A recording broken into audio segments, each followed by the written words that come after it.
आज हम थैंक्स करते हैं पहले मीडिया पर्सन का, जो हमारे बीच और जनता के बीच और एडमिनिस्ट्रेशन के बीच थर्ड पिलर है, जो लोगों की आवाज़ को एडमिनिस्ट्रेशन तक पहुंचाते हैं और लोगों की फैसिलिटी के लिए काम करते हैं। आज का हमारा एजेंडा ये है, हमारी Roopnagar welfare association JDA housing colony Roopnagar past, present और फ्यूचर के भविष्य में थोड़ी सी बात करेगी। 1984 की जो हमारी कॉलोनी बनी हुई है, 84 से लेकर आज तक पीछे जो बना, उसके बाद क्या हुआ क्या नहीं हुआ, उस पर थोड़ा सा हम विवरण करेंगे।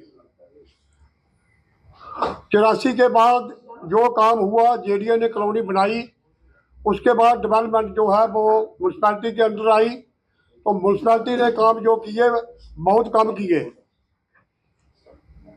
और जेडीए ने जो काम किए वो तो एक दफ़ा कॉलोनी बनाते हैं और उसके बाद हैंड ओवर कर देते हैं।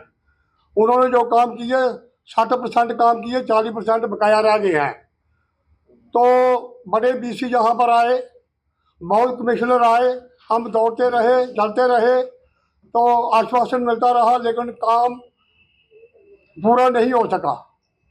तो इसलिए आज हम प्रेस कॉन्फ्रेंस करना इसलिए जरूरी समझी कि जो हमारे अफसरान इस समय आए हैं, वाइस चेयरमैन पंकज शर्मा जी और यादव साहब, हमारे कमिश्नर साहब, हम उनके पास गए। उन्होंने तीसरे दिन ही रूपनगर का दौरा लगाया और लोगों की गरीबियाँ सुनी, लोगों को इकट्ठे किया, उनकी बात सब हमने रखी। तो उन्होंने इमीडिएट जो फैसला करना था किया। 2-4 पॉइंट हमारे उन्होंने किए हैं, इमीडिएट काम कर दिए हैं। 10 साल से हमारा ग्रीन बेल्ट पार्क पड़ा था, वो किसी ने नहीं किया, वो शर्मा जी ने किया। तो अपने कमिश्नर साहब ने इमीडिएट ई बसेज लगा दी और 2 काम और थे, वो भी इमीडिएट कर दिए।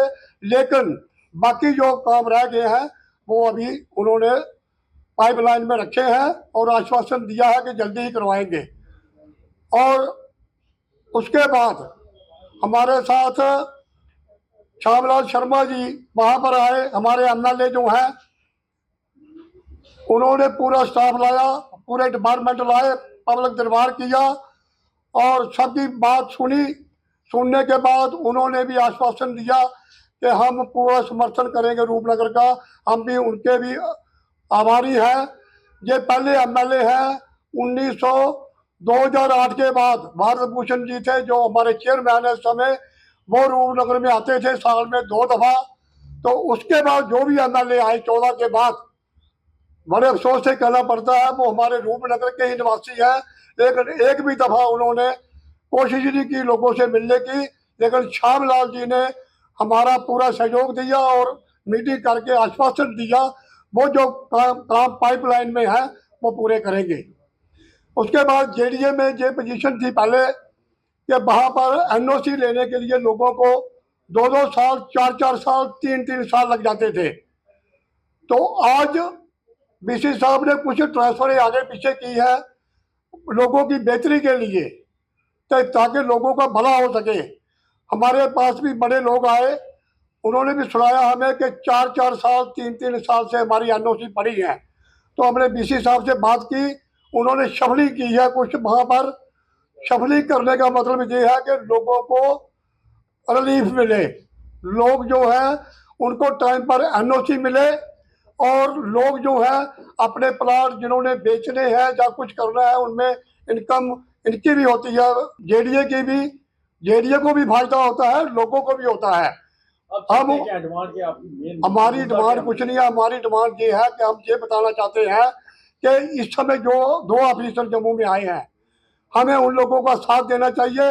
हमारे जो लोग आगे पीछे क्रिटिसाइज कर रहे हैं, गैंग ग्रुप बने हैं, और जहाँ पर करप्शन का हमला चलता था पहले, वो अभी बंद हुआ है।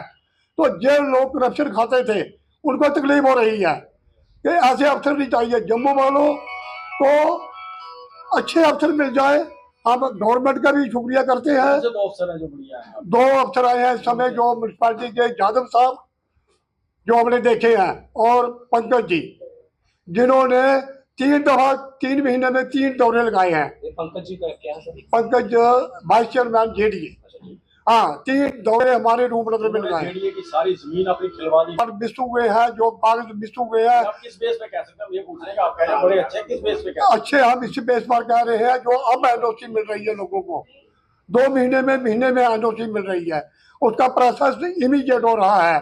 पहले जो 2 साल 3 साल से होता था, हमारे साथ वहाँ आप जाकर पूछ सकते हो, वाइस चेयरमैन के दफ्तर में जा सकते हो, मीडिया पूरा जहाँ बैठा है वहाँ पर रोज 10 15 20 डेपुटेशन जाते हैं। वहाँ डेपुटेशन से आप पूछ सकते हो कि वहाँ काम क्या हो रहा है, क्या चल रहा है या नहीं चल रहा है।